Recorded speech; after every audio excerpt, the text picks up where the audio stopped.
Hello and welcome to this Wildlife Response webinar hosted by Oil Spill Response. My name is Paul Kellaway and I'm the Wildlife Preparedness and Response Manager here at OSRL. So on June 23rd, 2000, the cargo vessel MV Treasure sank nearly 10 kilometers off the coast of South Africa, close to the then world's largest breeding colony of African penguins, Robben Island and Dassen Island. The oil spill led to one of the largest oil wildlife response efforts in history. And so this past week was commemorating the 20th anniversary of that incident. And following a commemorative event that SANCCOB in South Africa held online last week, I'm delighted to be joined by Nikki Stander from SANCCOB in South Africa, as well as Barbara Callahan from International Bird Rescue in the US, and Valeria Roppolo from Aiuká in Brazil, all partner organizations, I should say, in the multi-year industry-funded GOWAS or Global Oil Wildlife Response System project. And they're joining me today for a case study of the wildlife response effort following the treasure spill, a look at the current status of the African penguin population and preparedness today, and also a discussion about what this very successful rescue effort can tell us about wildlife response preparedness good practice. So the plan for today is three fairly brief presentations, followed by a discussion Q&A with our panelists. So I'll introduce all three of our presenters now, and then they can basically present in succession. And I'll do that in reverse order. So first of all, I'd like to introduce Nikki Stander. So Nikki is the new Preparedness and Response Manager at South African Foundation for the Conservation of Coastal Birds, or SANCCOB, in Cape Town, South Africa. She spent the past 10 years overseeing the rescue, rehabilitation and release of seabirds at SANCCOB, with the increased focus on endangered species such as the African penguin. During this time, Nikki's responded to several incidents along the African coastline. She has a BSc in animal science and has co-authored several publications, including on the topic of egg incubation and hand rearing of African penguin chicks. So welcome, Nikki. Valeria Roppolo is also here. Valeria is the director of Aiuká, which is a consultancy providing specialized wildlife response and preparedness services in Brazil, founded in 2010. Valeria is a veterinarian with a master's degree and a PhD in comparative pathology at the University of Sao Paulo. Since 2000, Valeria has been a member of both the animal rescue team of the International Fund for Animal Welfare, or IFOR, and also the International Bird Rescue Response Team. And she's an experienced oil wildlife rehabilitator and has been a key member of the management team in oil spill responses all over the world, including at the Treasure oil spill. And Valeria is also currently the vice chair of the GOWAS steering group. So, yeah, welcome, Valeria. And finally, and in fact our first presenter, I'd like to introduce Barbara Callahan. So Barbara is the Senior Director of Response Services at International Bird Rescue. She holds a Bachelor of Science degree in Biological Science from the University of Alaska, Anchorage, where her studies included avian hematology and microbiology. She's been a wildlife rehabilitator since 1991. Over the past 25 years, Barbara has helped manage large-scale oil wildlife responses and has been part of oil wildlife response planning, training and rescue in more than a dozen countries around the world, including also the Treasure oil spill in South Africa. She's held various command center positions, including Wildlife Branch Director, and during the Gulf of Mexico, Deepwater Horizon spill, she was the Deputy Bird Unit Leader across the theater of operations. Barbara was also the Wildlife Branch Director during the Selendang IU spill in Alaska and one of the wildlife coordinators at the Venus spill, overseeing the wildlife response in New Zealand.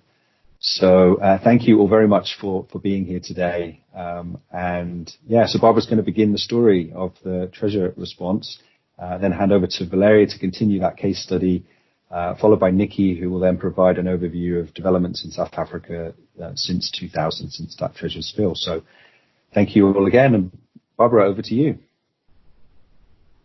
Thank you so much, Paul. Good morning. My name is Barbara Callahan. I'm Senior Director of Response Services for International Bird Rescue, and I so appreciate being here, and our colleagues at SANCCOB. Paul, thanks for putting this together. Really appreciate it. Thank you, Paul, for mentioning SANCCOB, the South South African, okay, of course I mess it up every time, but Paul, you had it right. SANCCOB, the South African Foundation for the Conservation of Coastal Birds, and IFA, because I'll be talking about them. Everybody knows the story of the treasure. It was an iron ore, bulk ore vessel that was traveling from China to Brazil and spilled almost 400 tons of bunker, where it spilled right between Dassen and Robben Island. Now, if you don't know about Dassen and Robben Islands, that's probably not a big deal. But for those of you who do, it was scary. And everybody at SANCCOB and the Nature Conservancy, everybody there, Cape Nature Conservation, knew this was desperate. Dassen Island was the largest breeding colony of African penguins at the time, with about between 55 and 56,000 penguins on the island, and about 18,000 nesting on Robben Island. This picture was taken less than 24 hours after Robben Island, after the oil spill, right on Robben Island, and you can see almost every animal is oil. It's a pretty sad picture to look at, and it happened so quickly that our folks, our local trustees, which was Cape Nature Conservation at the time, now called Cape Nature, you can see they're digging into burrows to get chicks out, and it was just in the middle of breeding season. That top right picture is an adult pair. One is oiled. The one that's been out fishing comes back to the nest. He's oiled, and even the chick has a little bit of oil already under the left wing, and a box full of chicks. Unfortunately, chicks are difficult to raise, and so many were left on the island if they were too small, but we did manage to get about 3,000 off. So the first tier 1 response was, as I said, the environmental trustee. That's a government agency called Cape Nature. They were on the islands. They, along with the South African Foundation for the Conservation of Coastal Birds, immediately responding. And their experience, they had many oil spills there. They knew right away that this was huge and much bigger than the 94 Apollo sea spill, which, by the way, oiled 10,000 African penguins on those same islands. You see those boxes on the top right. They were a big reason this was a success story, and it's because in the Apollo sea spill in 94, half the animals died in transport from suffocating because they weren't transported in proper boxes. These were boxes SANCCOB designed and got funded and actually pre-staged on the island. And this was the reason we lost 0 animals in transport, getting them off the island and into rehabilitative care. That was huge. But at the same time, they could see the oil going toward Dassen Island, the largest breeding colony.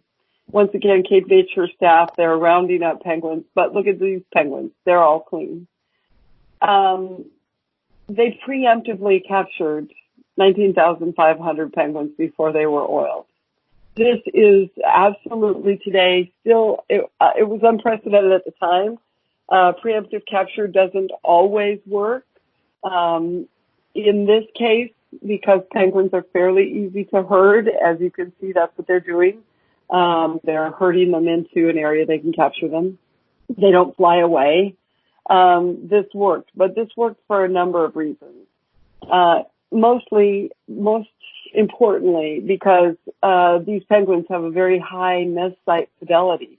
So they were able to take them off Dassen Island, predominantly Dassen Island, put them into helicopters and vessels, get them to the mainland, and put them on sheep trucks, bottom right, you'll see the sheep trucks, and then drive them around to Port Elizabeth, 800-kilometer drive, and release them there, knowing that in the 2 to 3 weeks that it would take them to get back to the island, they had a good chance of cleaning up the oil by then.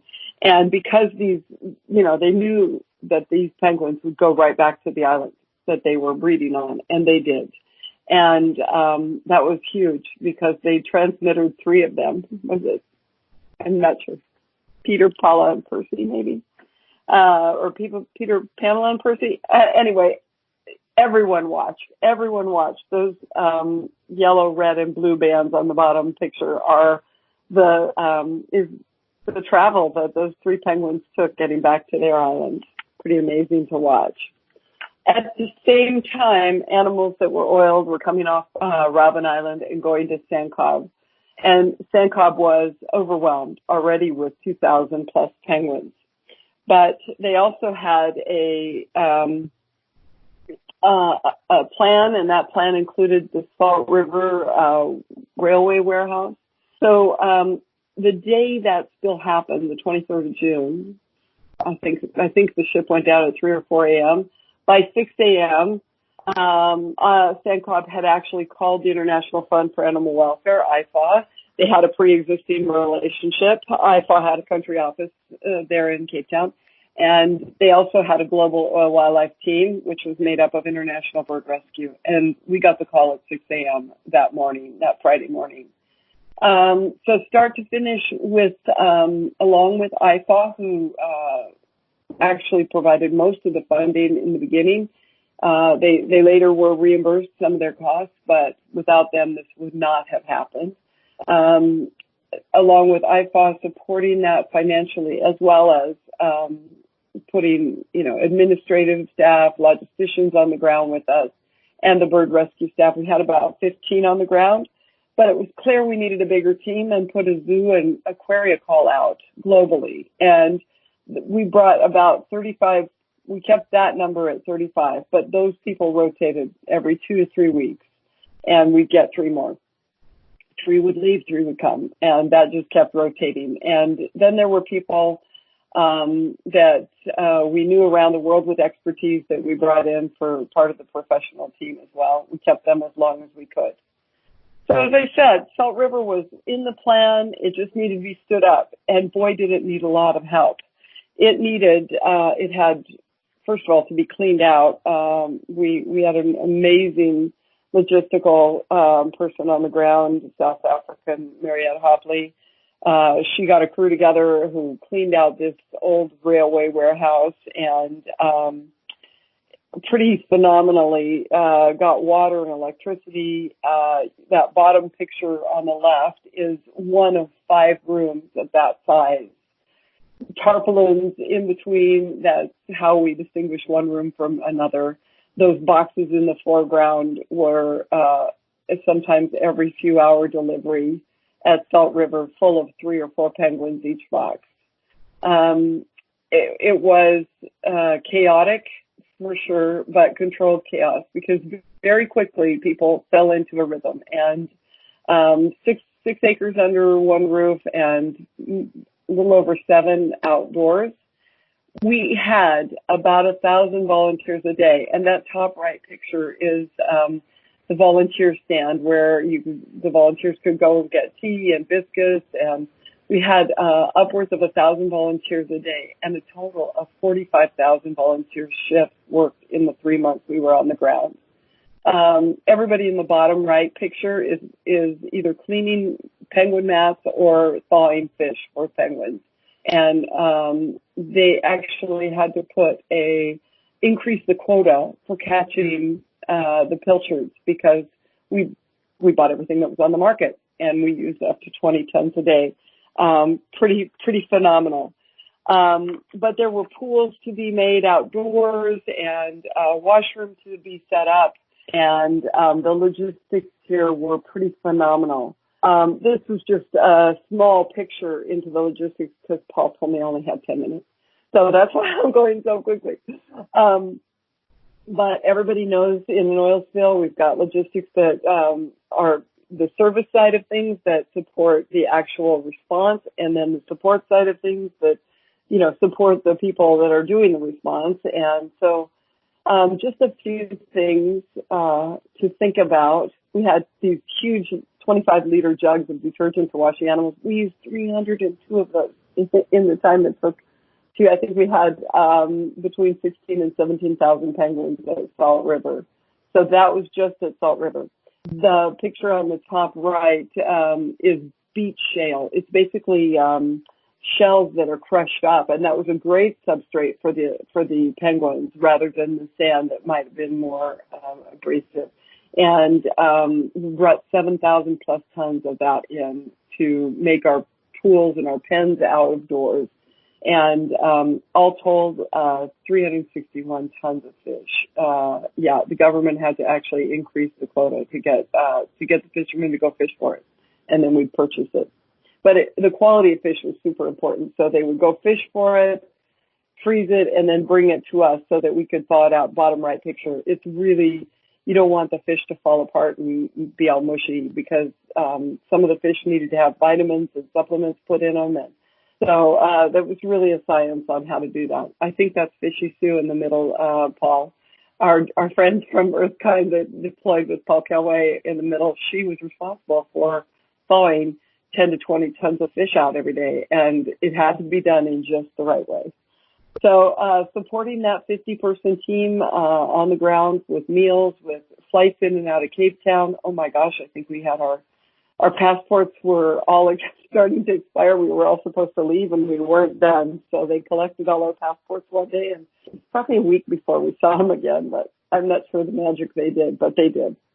So all told, we had 130 individuals working on this that were part of the professional response and outside of our volunteer response from 59 different organizations, zoo and aquaria around the world, and from 14 countries.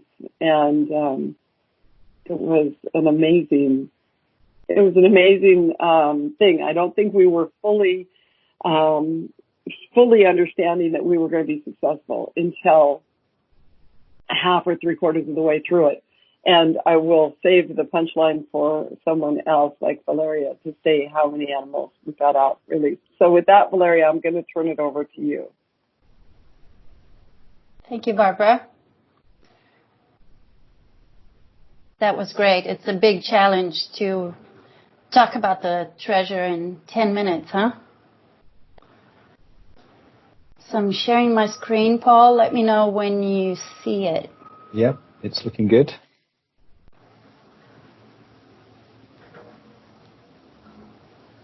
Thank you, everyone. Yep. Thank you for being here. Thank you, Paul, for the introduction. And let me see if this changes. Yep. Oh. So I am going to talk to you about the animal care for this response. As Barbara already mentioned, it was huge. It was so big. And she talked a little bit about the Salt River warehouse. It was a pre-identified facility within contingency plans for the African penguin. And these are the measurements inside and outside, and that's why it was picked, because it was a facility that had great ventilation and lots of space, and we would be able to fill in with thousands of penguins. As Barbara mentioned, there were 5 rooms with coordinators, specialists in penguin care, taking care of all the animals within those big rooms. So there were thousands of animals coming in the first few days, and we would keep between 60 to 80 penguins per pen, as you can see down the hall. And there were, as I said, 5 rooms like this, and the boxes would come in with 3 or 4 penguins in them. So as you can see, it was a sea of penguins. While we kept the birds within the warehouse, while they were indoors, it was all the pre-wash stage when we had to make sure that the birds were hydrated and fed at least every other day. It was a huge challenge to be able to feed all these birds every day. And in the first few days, we know that the birds were not. We just didn't have the capacity to be able to feed every single bird within our care. So that's why we had to bring in thousands of volunteers, as Barbara mentioned. And you can see all the people right next to the pens feeding and hydrating penguins. Something else that we had to do was to make sure that the penguins were clean of guano at least. So we had to make sure that they would swim. And we would do this at least once a day. And I'm going to talk about this a little bit later.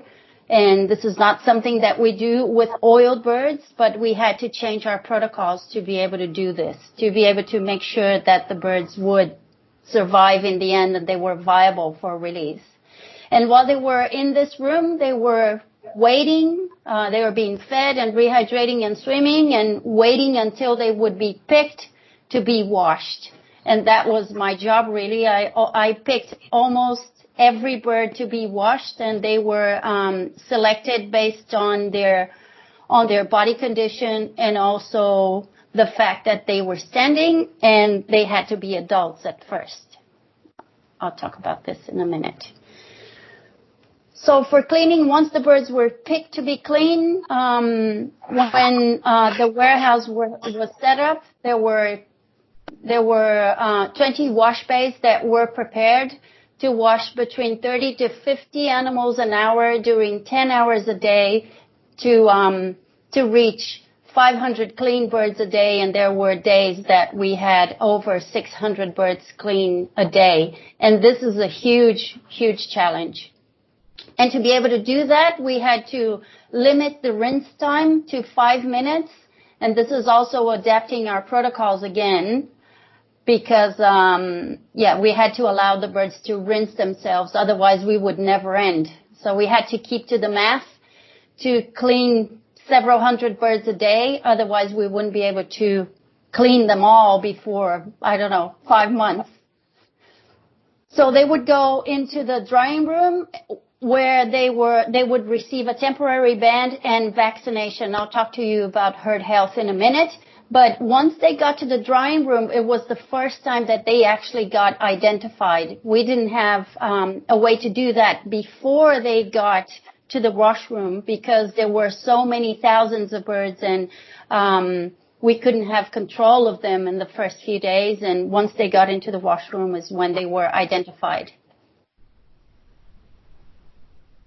So after the birds were dry, they would go outside, and outside we had 25 small pools, shallow pools, as you can see on the left picture, and 12 large waterproofing pools, as you can see on the right. They were deeper, and the birds could dive, and all of the birds had to go and swim after they were fed. And you can see Paul Careway here just herding birds down towards the swimming pools, the waterproofing pools.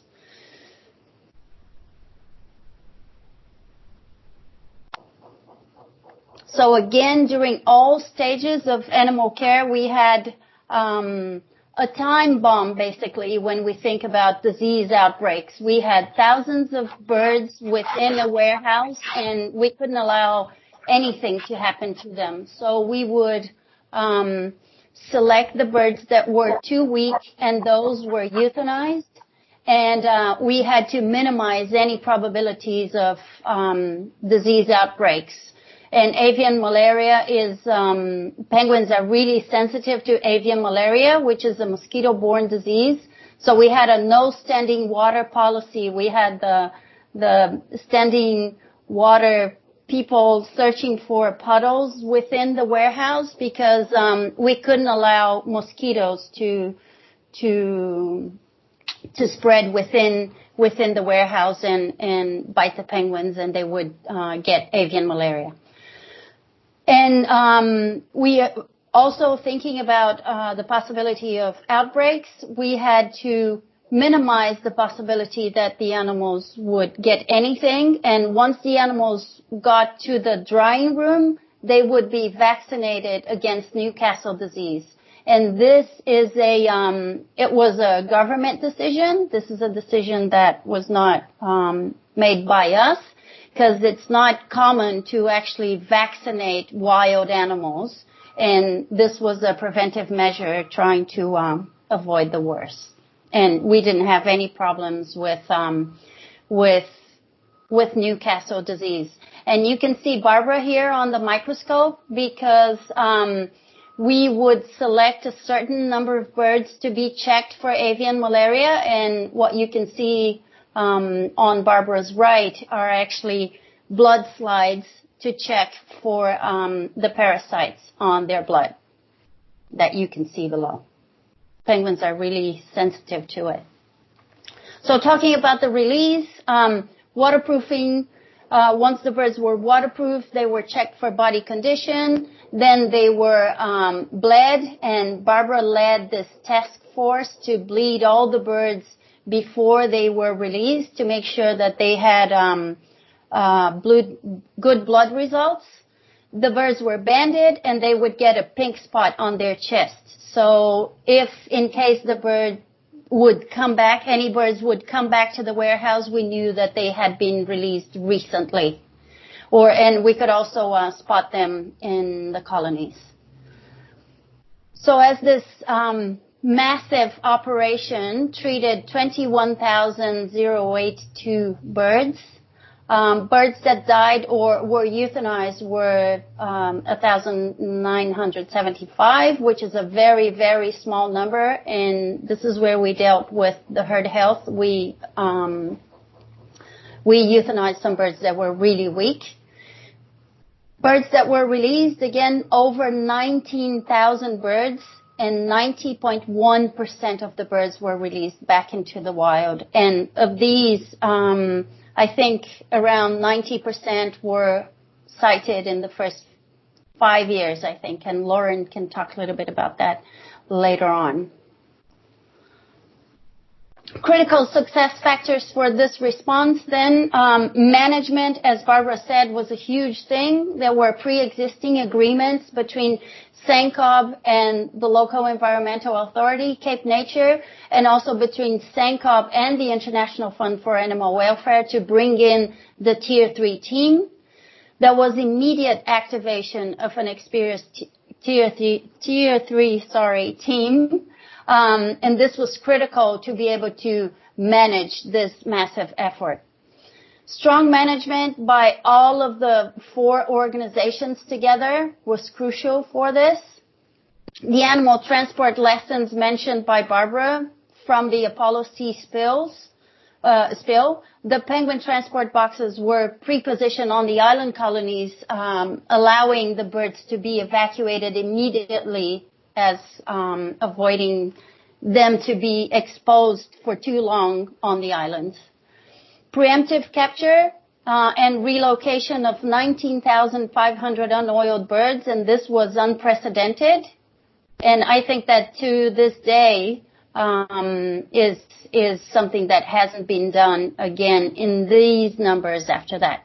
The birds were relocated and released to buy time for the cleanup operations. The birds took around 11 to 12 days to be back on the islands, and that gave time for the cleanup operation to make sure that the islands were clean for the birds to come in.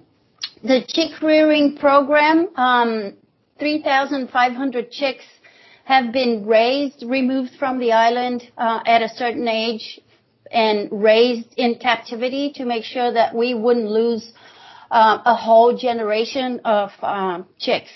This was also very important. And there are lots of studies on these chicks as well. Centralized rehabilitation efforts. So all the action for rehabilitation was maintained between South River and SANCCOB. So most of the birds were rehabilitated within these 2 organizations, which maximized all the resources for this response, being human resources and also materials to be able to rehabilitate the animals. The adapted protocols, so once we know what to do and why we're doing, we can adapt our protocols if we know the end goal. And we can work around to find out different ways to achieve that final goal. So we knew that the penguins could swim and rinse themselves, so that's why we minimized the rinse after washing. We prioritize the adults because penguins take between 5 to 6 years to start breeding. So we prioritize them first. Separated chicks and other species that went to SANCCOB. Already we mentioned the reduced rinse time, and also the mandatory swimming for reconditioning on the outside waterproofing pools. The herd health approach and the penguin feeding boxes allowed us to feed thousands of penguins in a shorter period of time. And the conclusions, we not only after this, but through time, we can see that penguins can be rehabilitated with very high release rates, as you can see on the graph below that brings together all the information from SANCCOB and other groups that work with little penguins and also Magellanic penguins. You can see that since the 70s all the way to 2013, which is all the information gathered on this graph, we learned how to do this, and we know that penguins do really well in captivity, and it's possible to do this with penguins. And we'll keep repeating this because we could only do the things we did with penguins. Released penguins can be reintegrated into their breeding populations, and there is a direct contribution to conservation to rehabilitate penguins after oil spills. So with that, sorry for running over 1 minute after my time, Paul, but I'll give it to Nikki so she can talk. Have I stopped sharing, Paul? Not yet. Thanks, Valeria. That was awesome. Let me Thank you, Nikki. Let me share mine.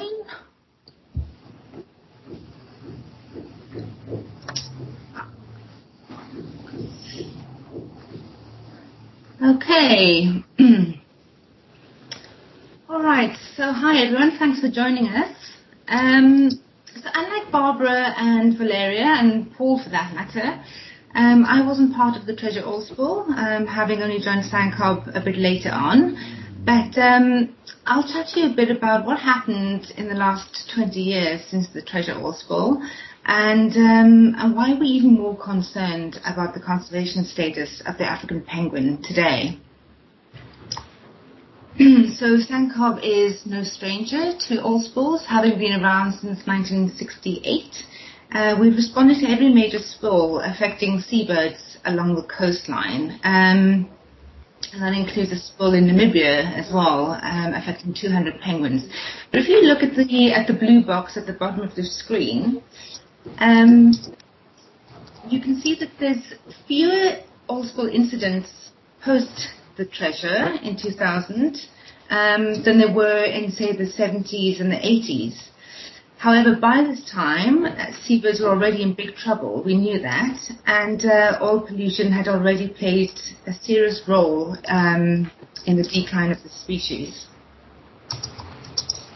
The treasure was such an enormous incident, and we often compare other spills as small as oil spills, or, it's not as serious as the treasure.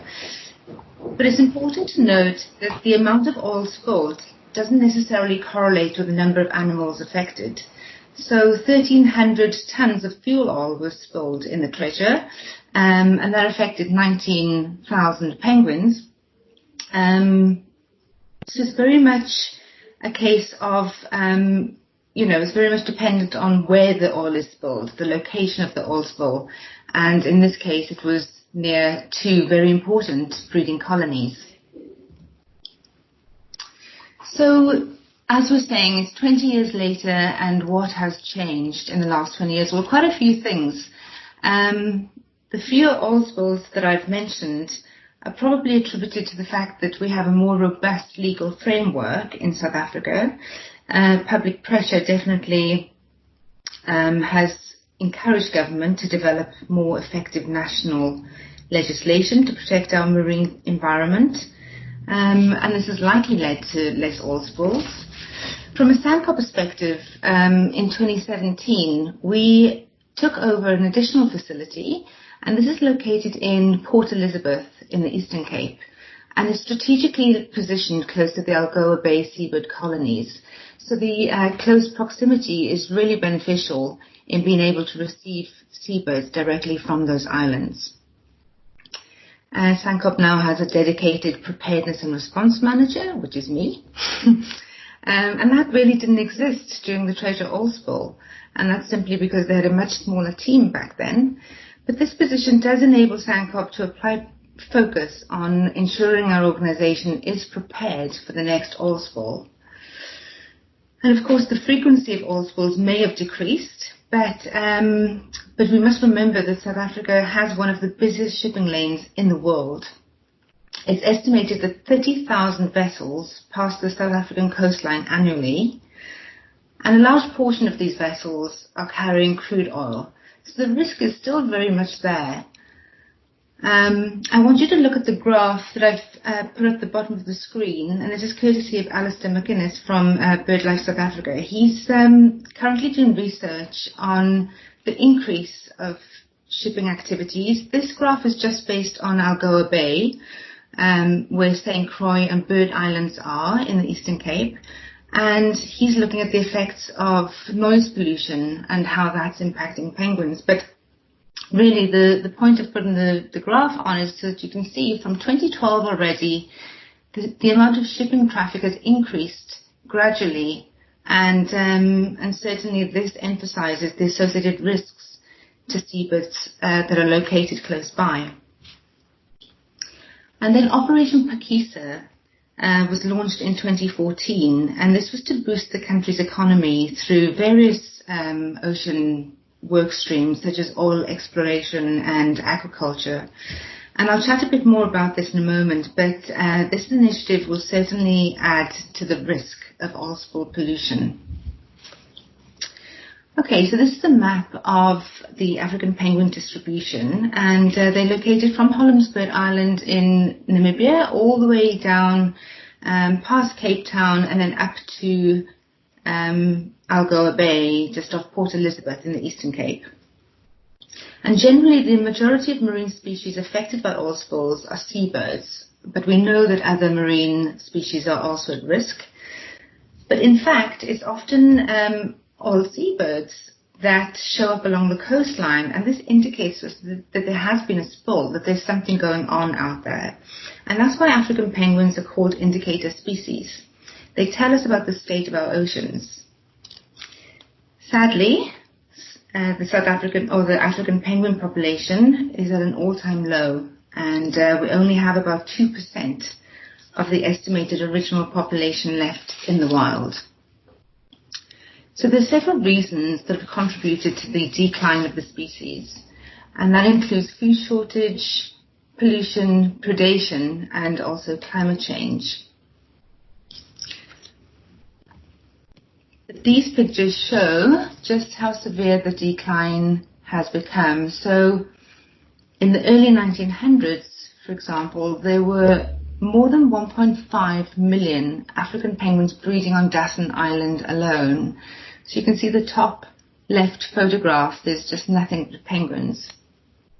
Today, there's now less than 2,000 breeding pairs on Dassen Island. Halifax Island on the right in Namibia is the same situation. There's hardly any left. So globally, there's 20,000 breeding pairs left in the world, with approximately 13,000 breeding pairs left in South Africa. The situation is really, really serious, and this is why we're so concerned about the risk of oil spill to penguins. The African penguin isn't the only seabird in trouble, but it has suffered the most severe decline. So these 4 seabird species are all endemic to southern Africa, and they're all classified as endangered. All of them have to dive for their food, which means they spend most of their time in the ocean, and of course that makes them vulnerable to oil spill pollution. Alright, so Operation Pakisa, this is what I mentioned earlier on, and I wanted to highlight that there's new risks of oil pollution to seabirds that didn't exist 20 years ago. So Operation Pakisa is a government initiative, and it's aimed at unlocking the economic potential in South Africa and inviting offshore drilling for oil and gas. It's estimated that 9 billion barrels of crude oil could be located off South Africa's coastline, and that's equivalent to 40 years of South Africa's current demand. It's an obscene amount of oil. The government have pledged to improve preparedness through doing exercises and drills and contingency planning. And this is happening, but it's happening very, very slowly, unfortunately. So in the meantime, an oil spill, whether it's small or large, could potentially have catastrophic consequences on the marine environment and the remaining African penguin population.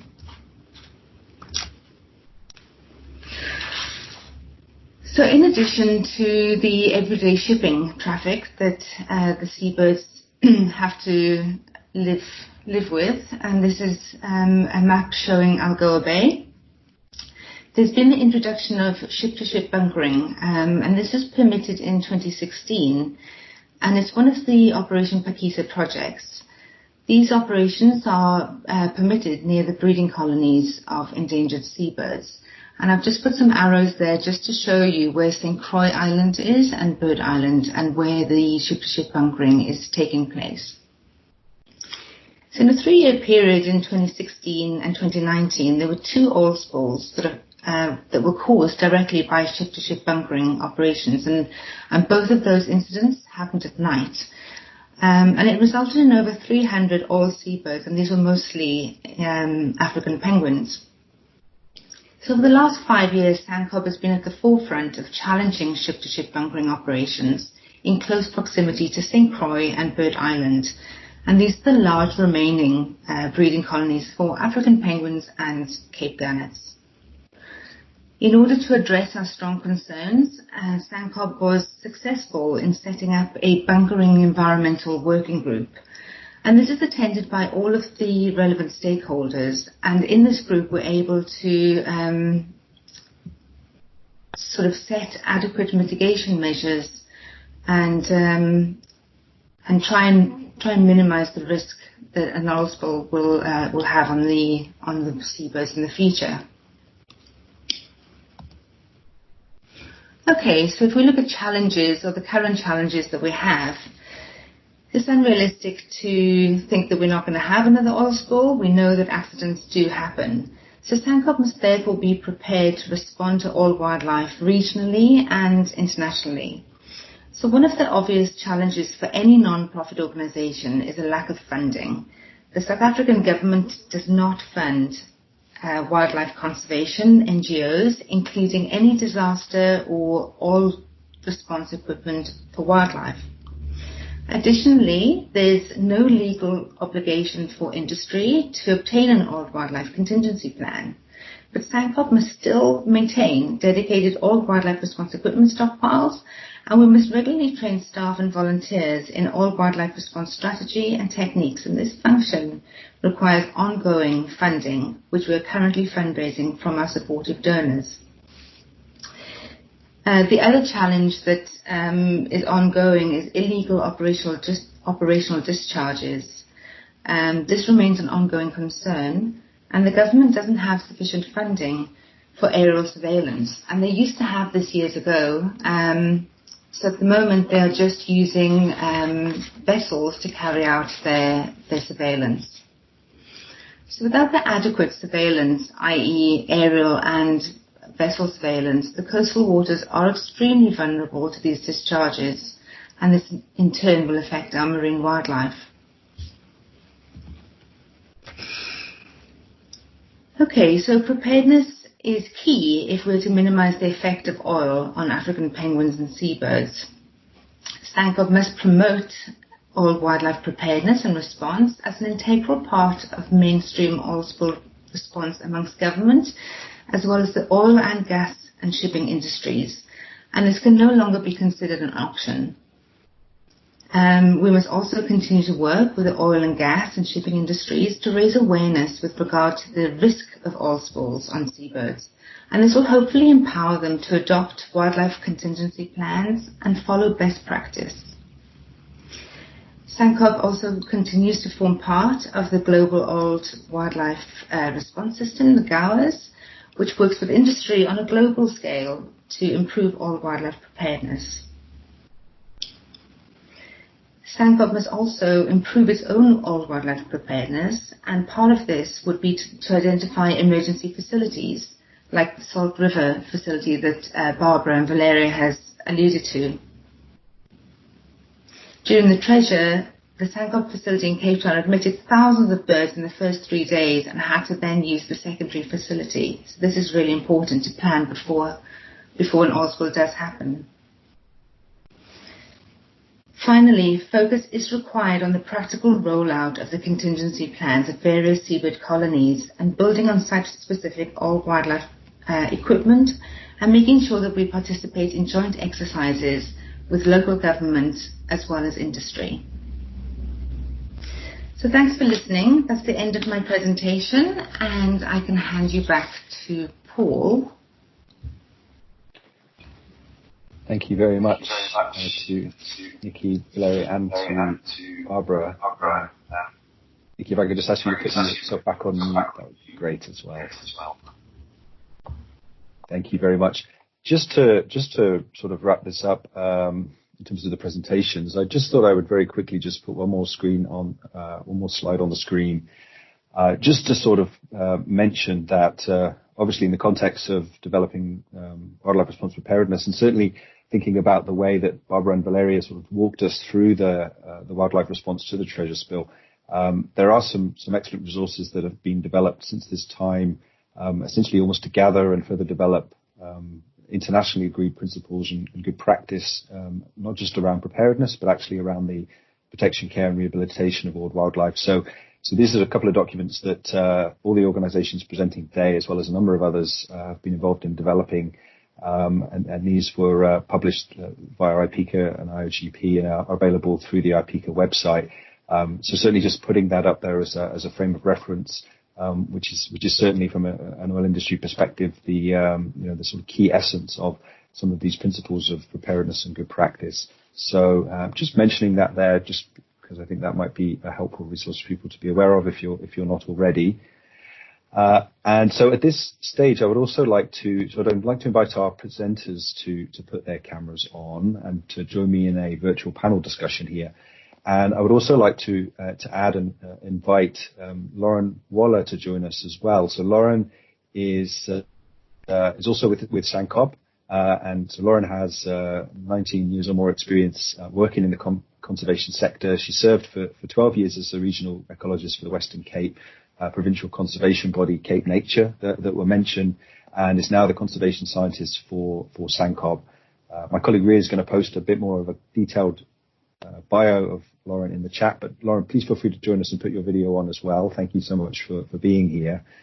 We have about 10 minutes. I might sort of go over slightly. Apologies for those that might have to leave on time. I just think it's nice just to make the most of having everybody here and having a brief panel discussion. So if you do have questions, you're welcome to either put them into the chat or to raise your hand. There's a function to raise your hand. It looks a bit like this. And I can call on you that way and you can ask your question verbally. While people are having a think perhaps of questions, maybe I'll just sort of throw one in to start, which is connected to the good practice. And Nikki, you spoke to this as well.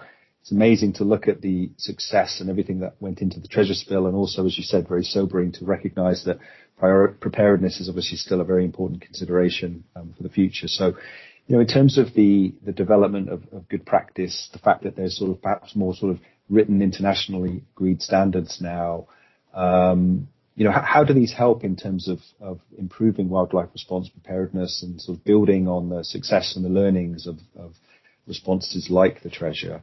So maybe just to throw that one out to the panel, if there's somebody that would like to just take that in the first instance. Maybe Nikki, would you mind just maybe jumping in on that first, and you can always pass it over.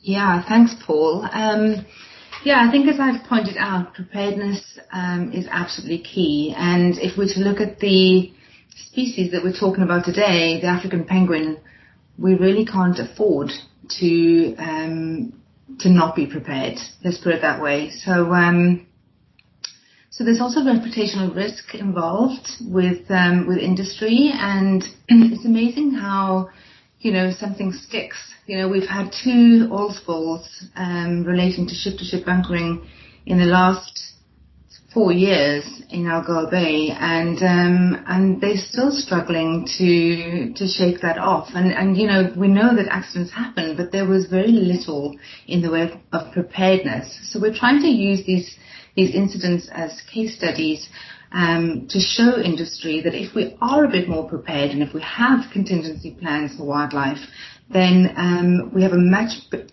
better window of opportunity to respond and a better chance of succeeding in sorry, my phone is going off. I thought I put it on silent. So yeah, it's absolutely important to be prepared, and like I say, it's a good way to avoid reputational risk as well. Yeah, thank you, Nikki. And Paul, I just wanted to add to that. Nikki, you're absolutely right. I mean, the things that made Treasure successful, in my opinion, some of the critical things were the planning that had been done because of the experience factor of the Apollo C. We lost 50% of the animals in Apollo C, and they were, not an easy rehabilitation species, but easier than some. With penguins, like Valeria's chart shows, it can be done. And so the boxes being on the island were critical that we didn't lose one animal in transport. Even the ones that got, taken to Port Elizabeth in the sheep trucks, they were in those boxes. I think they had 1 or 2 mortalities, but incredibly low. The fact that SANCCOB didn't hesitate that morning that ship went down to call in their reserves, basically IFA and International Bird Rescue and the rest of the global community. Those were critical. The fact that they had pre-identified a building, absolutely critical for the success of Treasure. And, my only other comment about planning is more on a global scale for all species. Look, we are already behind the 8 ball when we get on the ground to take care of wildlife. The longer spill managers wait to make that call, the farther behind we are. Okay, so it's like we tell our clients, like, call us in. You can always demob us in a few days. Yeah, it's a really good point, Barbara. Thank you. The better. Thank you. So maybe I'll also just throw one out to perhaps to Laura and also Valeria, and just considering, I think, one of the elements of this story of the Treasure, which was the preemptive capture part of this. And I think it's a question that's obviously looked at a lot. I mean, obviously, we're thinking about this with a specific species, but also this is maybe a general question as well, which is, the consideration of techniques like hazing or preemptive capture. What are some of the considerations there in terms of the employment of those strategies? Sort of when can it be used successfully, and when is it perhaps a more sort of challenging, strategy to consider? So, I wonder maybe if Lauren can take that from a point of view of sort of the South Africa perspective, and maybe Valeria can speak to it more generally. Okay. Thanks, Paul. I think, one of the things that came out of the Treasure was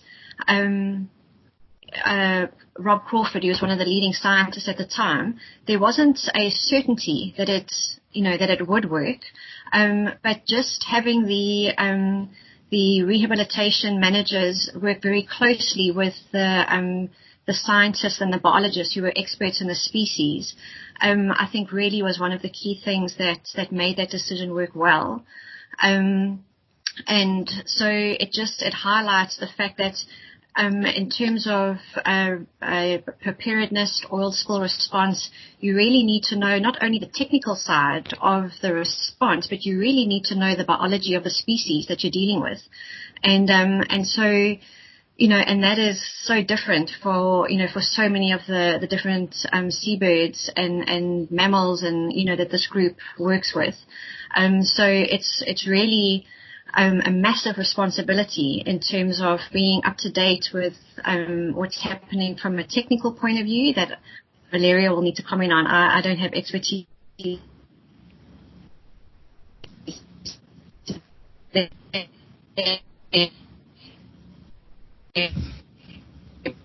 We might have lost your sound there, Lauren. With the scientists. Can you hear me? Yes, you're back now. Oh, sorry. I'm having all sorts of sound issues. And I was just thinking about what Barbara and Nikki were saying about the preparedness. It's nurturing these relationships that are so critical.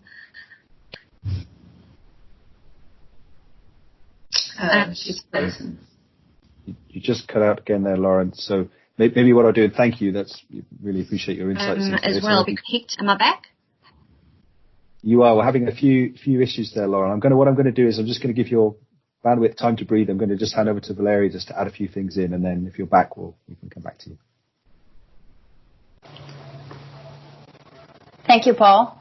I think that's a very important issue for us to talk about, because preemptive capture is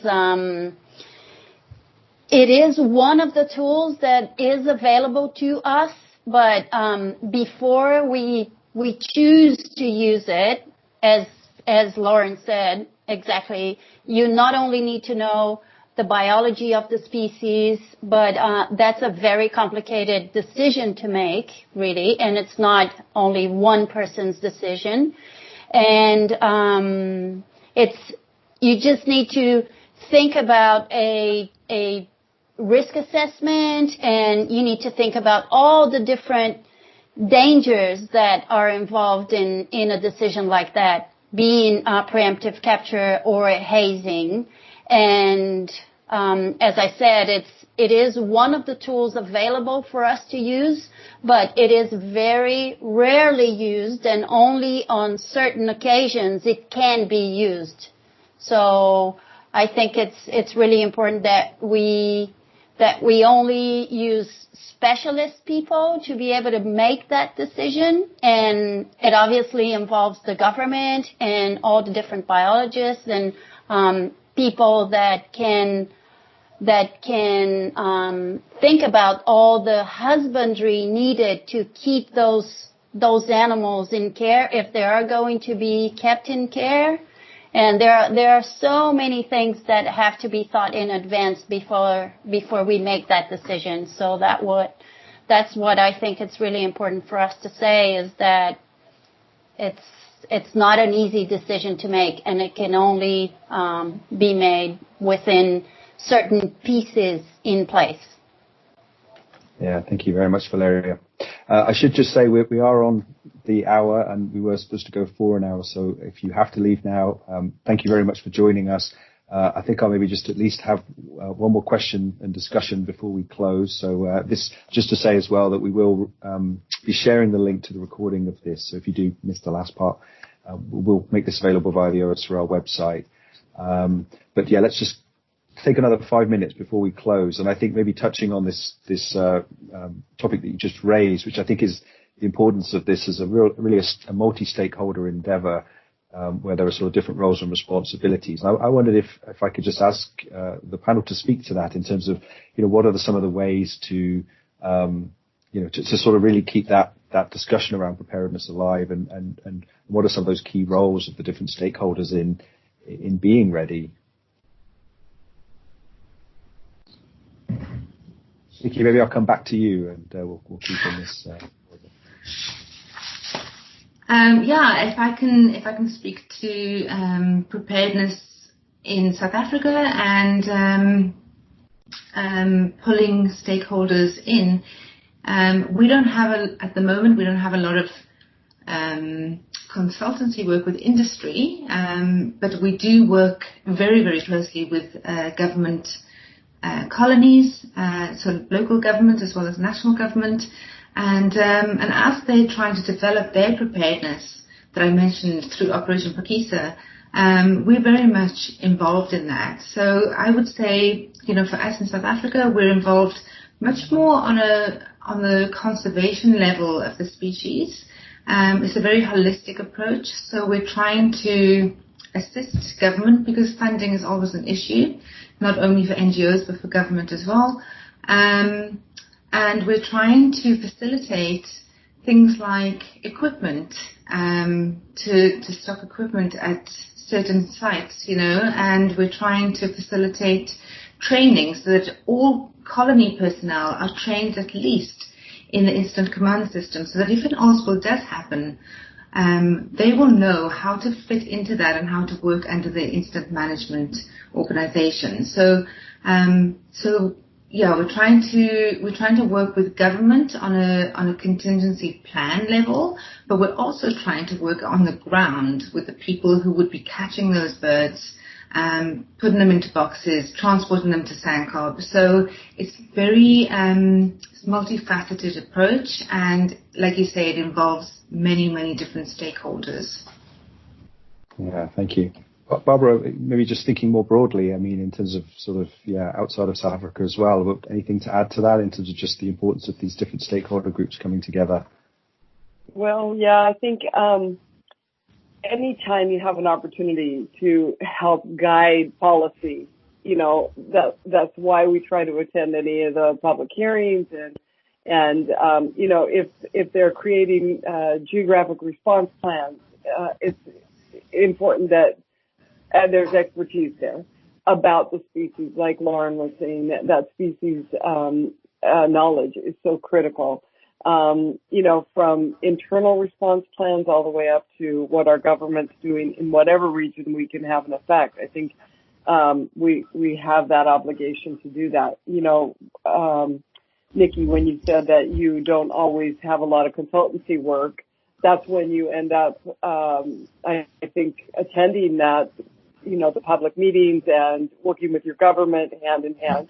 And some of the consultancy, it definitely goes on a curve. And I know right now we're experiencing, the direct result of the price of oil. And so there isn't a lot of consultancy out there as much as there were in the past at this price point. And so we end up doing more work, stakeholder meetings and that kind of thing. But just making yourself available, I think, is critical as well. Mm-hmm. Yeah, thank you. And maybe just to finish and maybe just to come back to Lauren on this as well is obviously SANCCOB's doing a lot of work in terms of supporting penguin conservation. And so what are some of the other ways that work is sort of manifesting in addition to the oil spill preparedness activities? Can you hear me? Yes. Okay. Just shout if you can't. So we are very actively engaged in supporting managing authorities on the ground by fundraising for range rangers that can go in and assist collecting oil injured and orphaned chicks and adult birds. And just trying to advise and help reduce mortality of adults and chicks from predation and various other activities. We're also very engaged at a national level in advocating for improved food resources for the birds. So the food availability is probably the biggest issue to the changing the population trajectory at the moment, bar a massive oil spill in the Algoa Bay area. So we're really playing a kind of an advocacy role, encourage government to make decisions, quite bold decisions, but crucial decisions around enabling the birds to have more access to food. It's a very difficult space to work with. It gets very political, but there's some harsh decisions, or not harsh, there's some bold and brave decisions that need to be made, and very quickly, if we are serious about slowing the decline and then allowing it to slowly climb back. We've seen that the birds have been able to respond in history where resources are good and threats have been mitigated, so they are able to respond quickly, but we just need to give them the opportunity to do that. So that's a big area that we are involved in. Yeah, thank you very much, Lauren. And I think with that, we should bring things to a close. Maybe, Valeria, any final thoughts from yourself before we close? Any sort of last messages in terms of just reflections or preparedness priorities for the future? Well, I think it's important to say that everything that we've seen today was possible because these were penguins. I know that the African penguin is in trouble, but everything that we could do with those birds, it probably wouldn't be possible with different species of birds. So this was a huge success and involved lots of people and lots of organizations, but it happened as it did because we were dealing with penguins, and we need to consider that these were such high numbers and so difficult to deal with if we were talking about different species. So I think that's really the thought that I want to keep in people's minds is that not very, very different if we were dealing with any other species. Yeah, thank you for a really, really good points to close on. And I think, as Lauren was saying, sometimes these topics are difficult topics to talk about. And I think, it was the intention of today's was to really talk about it in a very sort of straightforward way. And I think it's just good to have these robust discussions about real issues. And obviously it reinforces the value of preparedness. And thank you all for the work you're doing, and very much for taking the time to present and share some of that today. And certainly thank you to everybody that attended today's webinar. We'll certainly hope to organise more of these going forward. And in the end, the work continues. So, and as I said, we will make this available as a recording, so everybody that registered will get a link to access the video of that. So, again, thank you all very much. Stay safe, and thank you, Paul. See you all soon. Thank you all. Thank you. you.